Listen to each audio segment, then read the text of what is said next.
Can you take us through your COVID situation, how y'all are dealing with it, and if the next two games or the following this Tuesday, are they in jeopardy at all? Well, as of right now, we're planning to play our next game against Temple on the date is that 2nd.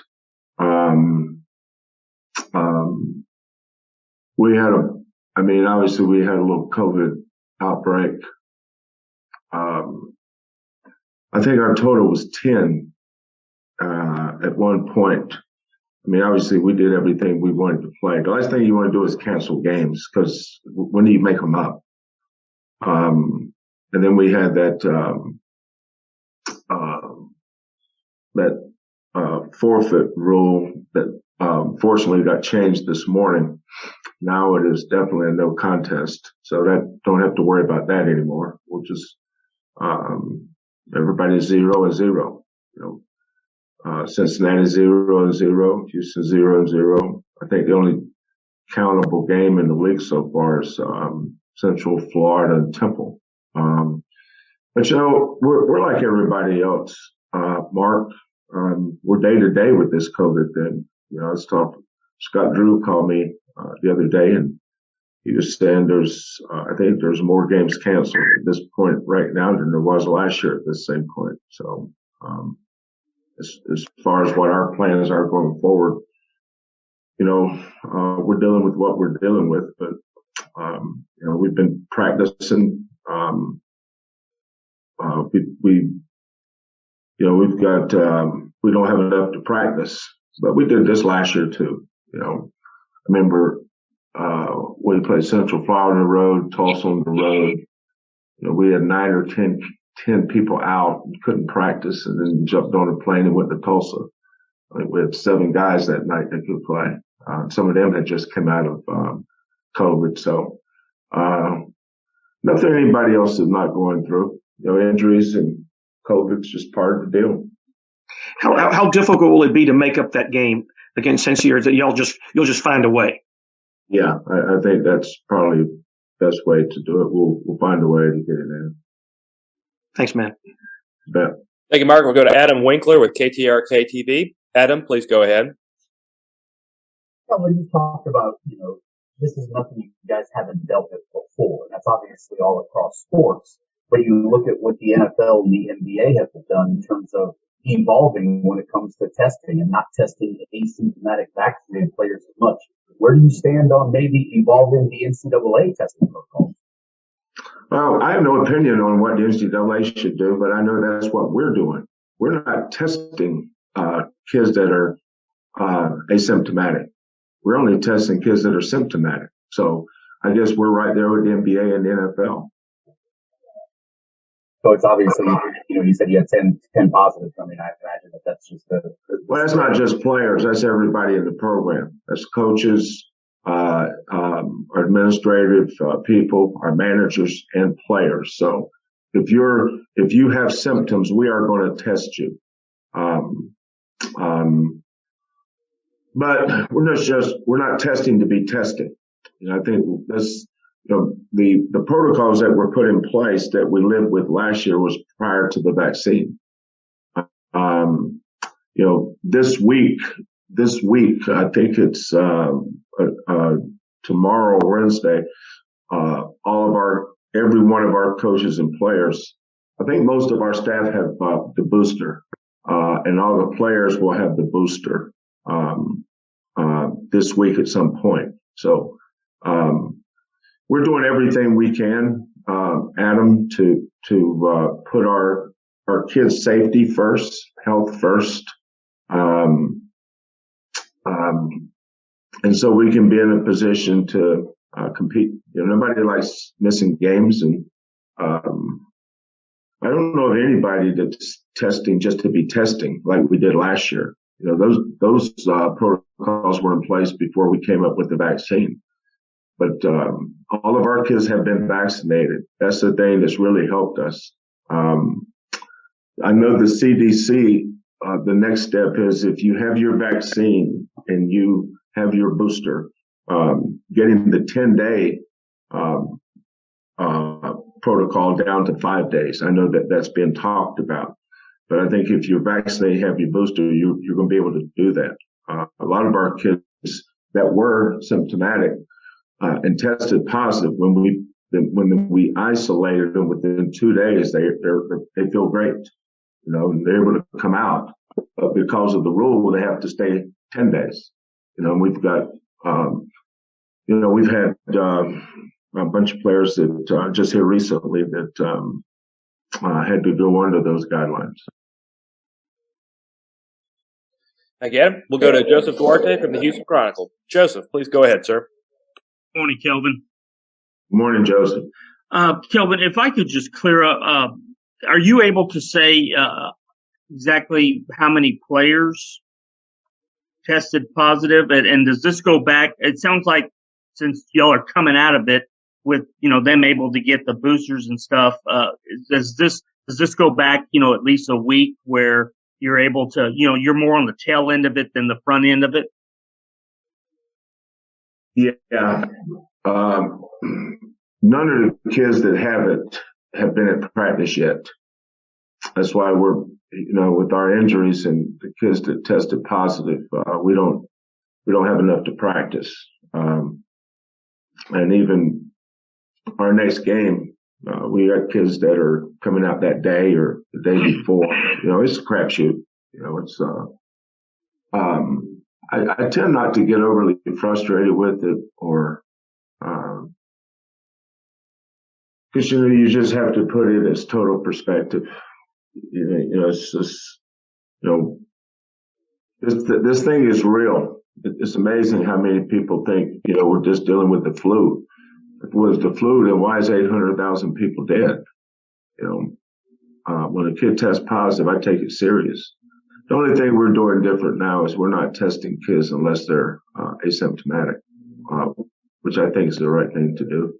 But if, this time of year, a lot of kids, get sick, as you do, as we all do, and we treat it. But that was prior to this outbreak of COVID-19, and now we have this new variant that we're dealing with, and we're no different than anybody else. If you're sick, 5 years ago you would never be tested for COVID, but with COVID you have to respect it and follow the CDC guidelines. And as far as NCAA is concerned, I think each conference has their own guidelines. So we've got some brilliant medical people. We've got somebody that heads CDC for America, which is Dr. Fauci, and then John Houston, Dr. Lee, here at University of Houston. We follow their rules. But there's been a lot of games canceled, man, and there's going to be a lot more games canceled. We have one game to make up. It will not be our last game to make up. Last year we got 17. Well, I don't even remember our record. What was our record in the conference? 14-3. We're 14-3. So we got 17 games in. I don't know if we'll be able to get 17 in this year. I hope so. But you can control what you can control. You don't want to cancel games if you've got enough to play. Obviously, we've taken some hits with injuries and we've taken some hits with COVID. We just have to stay positive about this with our kids, put them in the best position to succeed, and number one, look out for their health. When that rule that the revision that they did this morning, a lot of leagues are started going that route to revise based off of what was in place from last year. Did the coaches have any input, or were you asked or solicited to provide input on what you guys thought? Yes. After the game on the 22nd,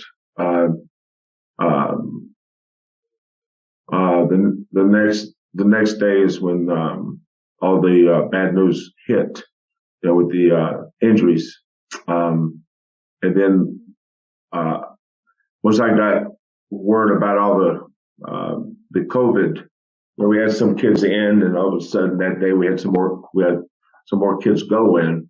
And that's when I knew the Cincinnati game was going to be in jeopardy. And then when I realized that Cincinnati game was going to be in jeopardy, the first thing I did was get on the phone with Chris. I said, look, I was just on a conference call the other day with the conference. And, they were adamant about the forfeit rule, which absolutely made no sense. How can you forfeit when the reason you're forfeiting is out of your control? Nobody wants to forfeit. I don't want to forfeit, and I don't want to forfeit. We want to play the games, I talked to Wes Miller, the coach from Cincinnati, on Christmas Day, and he felt the same way. And so, just making sure Chris understood that rule at the time when they made it made no sense, and then it certainly when it hits you, you realize that because of COVID, we have to take a loss. There's nothing fair about that. So, but thankfully our conference got it right, and we'll move on down the road. We'll go to Chris Gardner, please. Chris, go ahead, sir. Coach, how late to determine if you guys will play Temple on Sunday? I don't understand the question. Well, will you decide Saturday? I've already decided. We're playing Temple, not Saturday, Sunday. Okay, so it doesn't matter if you only have 7 players, good to go. Well, if we have less than that, if we have enough, we're going to play. Okay. I can't look in the future and say, well, we definitely would play. If the game was tomorrow, we'd play. We've got, a lot of guys out, but I've got 7. Thanks. Kelvin, could you address Marcus Sasser's situation and what he's going through and just that whole deal? Well, Marcus has had trouble with injuries, not injuries. He had trouble with his the turf toe underneath the pad underneath his big toe. That part of his foot was really sore to the touch, and we've just been monitoring him. And then I think it's his 5th metatarsal that he broke on his left foot.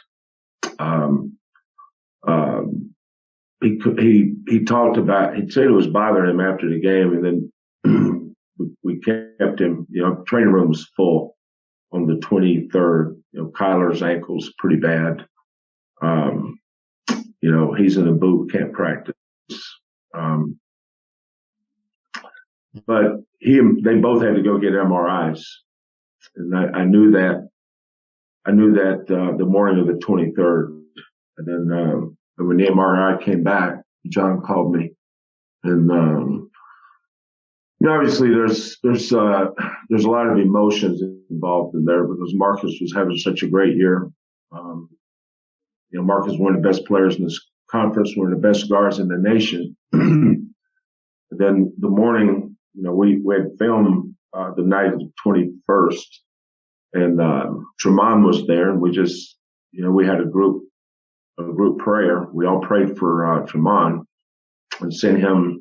Then he went to have surgery that morning, and we corresponded him over the next 2 or 3 days, and then once we got the news about Marcus, that was tough. Marcus is emotional. His family is emotional. Coaches, players, everybody loves Marcus. And I don't think initially I thought about the team as much as I thought about the investment that young man made into this season to have a great year for his team. But Marcus has been at practice every day. He does everything with us except run. He stretches. He does the daily ball handling drills. If you watch in practice, you think Marcus is still ready to go. It just shows you about his attitude, but also about our culture. that we've developed here.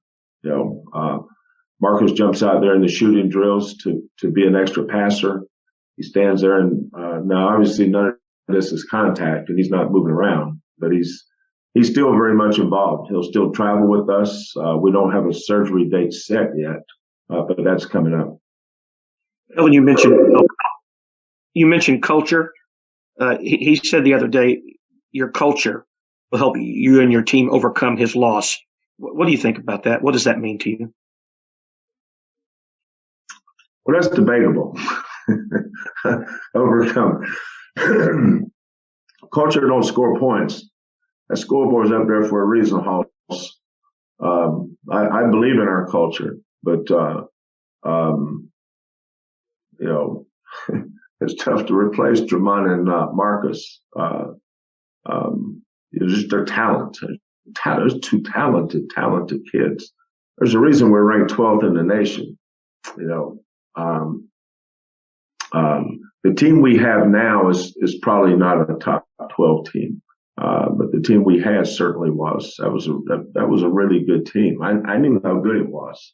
But this team, we've got to figure out who we are, how we're going to win, what do we do. Those are all fun things for a coach. I love doing that. You won't see anybody in our program pouting or holding their head down or throwing in some kind of a white flag. As a matter of fact, we're going to throw a flag, but it's going to be red. That's called a challenge flag. This is about a challenge for us. You bow your neck, you grit your teeth, you throw your chest out there, and you hold your head up, and you go compete, man. That's what our culture is about. We're not going to replace Marcus' three-point shooting.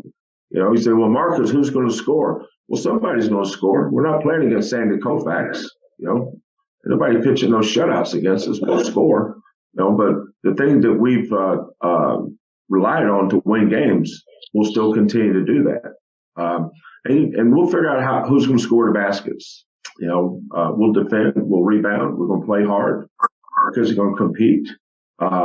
We're down a couple soldiers, but it's an opportunity for somebody to jump in there and have an opportunity. Look at Ramon Walker in the last game. 2 weeks ago, his hand was still wrapped up from surgery. He had to have a tendon reconnected. Think about that. He didn't sprain his wrist. He had surgery.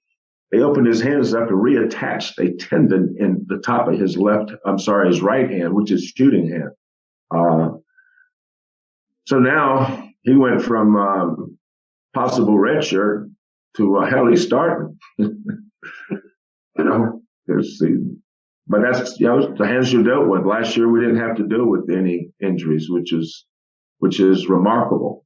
This year we are. Some years are like that. But we're not going anywhere, man. We play Temple. We're gonna go play Temple on Sunday, and we're gonna bring our culture with us. We'll go to Adam Winkler again. Adam, please go ahead. Your foresight to looping Chris to help get the ball rolling on changing the conference policy about the forfeits.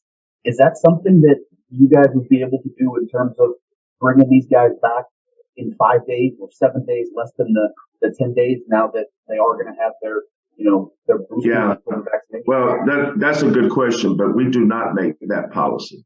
That has to come from the CDC. Those things are above our pay grade. But I know they're being discussed, though, Adam. I mean, we're talking about those in our Zoom sessions with the conference, but that's out there. But no conference independent of the national protocols has the ability to change those rules. We'll go back to Joseph. Joseph, go ahead, sir.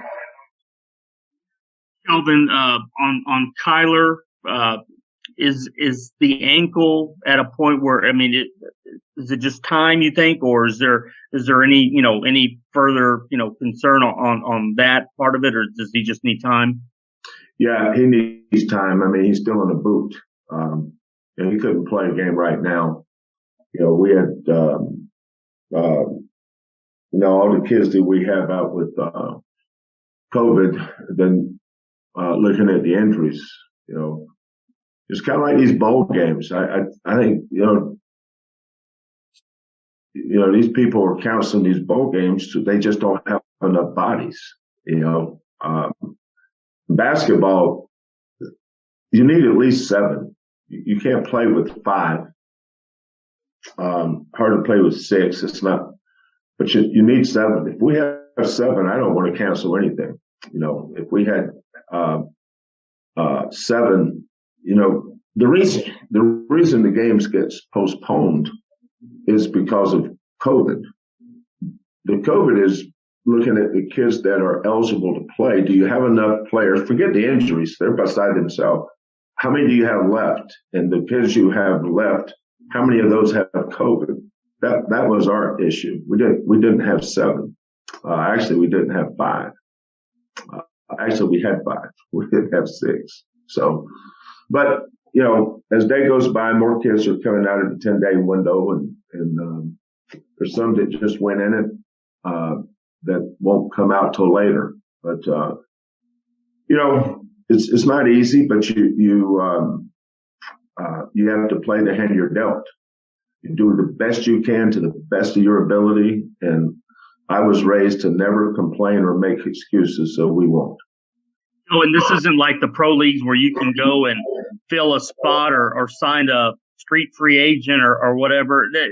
Is there anything numbers wise you can do? For instance, I this is just throwing this out there. Would a mid-year guy be an option, or can you go that route, or do you just kind of stick with what you have and try to work through it? What do you mean a mid-year guy? Like someone like an Emmanuel coming in. If you needed guards, could you go that route? I mean, I know it's probably your last. I guess you could, but Emmanuel broke his leg and then he tore ligaments in his ankle. He's been cleared by the doctor that he can do some things, but I would say he's a month or 6 weeks away, so he's not an option at all. We haven't even thought about that. Of course, we know what the situation is, so there's no. We deal with our kids on a daily basis. I talk to Emmanuel and his father. His father was his high school coach, so. But I'm looking forward to Emmanuel getting in practice and doing some things. But he was just cleared recently, so I'd say he's a month away. But there's zero chance that he's going to play for us this year. Now if it gets worse and we're out of bodies, we may have to go grab a football player. I don't know if there's who over there could do something, but so obviously they're not going to help you in a game, but they may be able to help us in practice. Right. Thank you, Joseph. We've got time for a few more here. We'll go back to Chris Gardner, please. Chris, go ahead, sir. Coach Joseph took part of where I was going. Regarding college basketball, there is no you play one game and keep a red shirt. Once you're 1 minute, the red shirt season is over, correct? Unless you have an injury, then you can medical red shirt. But medical red shirt is 30% of the game. So if you play 30 games, you can play up to 10 games and still medical red shirt. But as far as just regular red shirt, you have if you play, Kieran Powell is red shirting this year. He is our only red shirt for this team. Thanks very much. You bet. Thank you, Chris. We got a couple more. We'll go to Dayon Dunlap. Please, Dayon, go ahead. Hey, Coach Sampson, you talked a little bit about Ramon and the impact he's had so far has been making culture plays. But will you talk about his skill set as a scorer from what you've seen in practice and just what he can do? Who's that besides you, your daughter? Hi, Coach Sampson. What's up, pretty girl? She's shy. Yeah, I can relate. My granddaughter's shy like that. Ramon,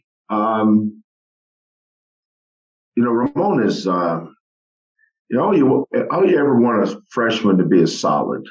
I remember Marcus. Marcus had a really hard September and October. There was nothing about Marcus that was ready for September and October here. Nothing. But you know what? He got through it. And when he got through it on the other side, when he came out on the other side, he could do things he never thought he could do. His confidence was off the charts. Ramon was very similar. September and October here tends to humble you. We kind of get the shine off you, then we put it back on you.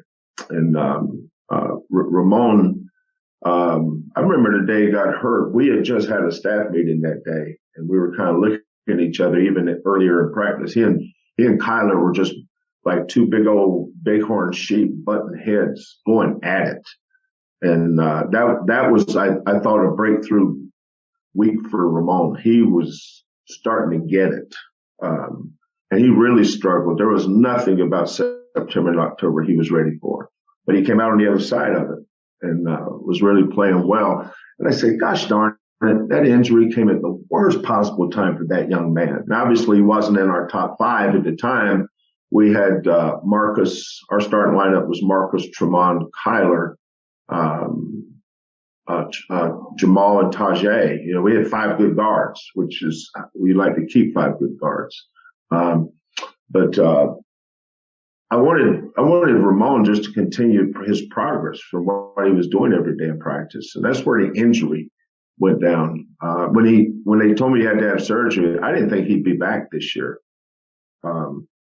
But a lot of this has a lot to do with Ramon. He's got a lot tougher, a lot more competitive. He's probably a better scorer than he is shooter.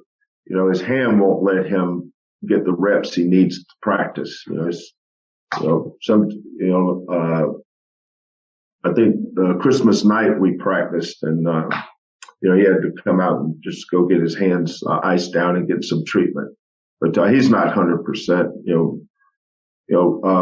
Kyler's out right now; he's not practicing, and Ramon's really on a restricted basis. So we're just trying to patchwork this thing the best we can. I got time for one more question. It'll go to Joseph Duarte again. Joseph, go ahead, please, sir.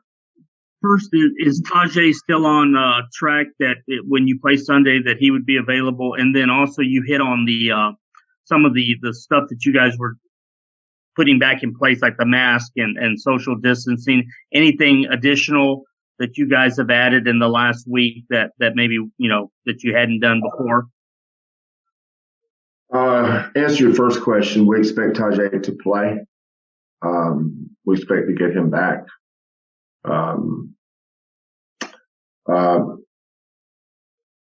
He should be able to practice a few days before we have to leave on Saturday. Now we have some others that probably won't be able to go. But as far as, we've moved from the film room down to the basketball court for film sessions. So anytime we're in a closed environment, we're back in our mask. And that's per Dr. Lee and John. Whatever they tell us to do, we do it. I'm not my mother was an RN, so I kind of grew up around in a medical family. I have a twin sister that's a pharmacist, a younger sister that's a physical therapist. So I grew up in a medical family, and I learned to listen to them. And I'm listening to Dr. Lee, and I take this serious. And that's why John said we're only going to test guys that are symptomatic. Those that are not symptomatic, we're not going to test. And I think that's what you should do because of the vaccine.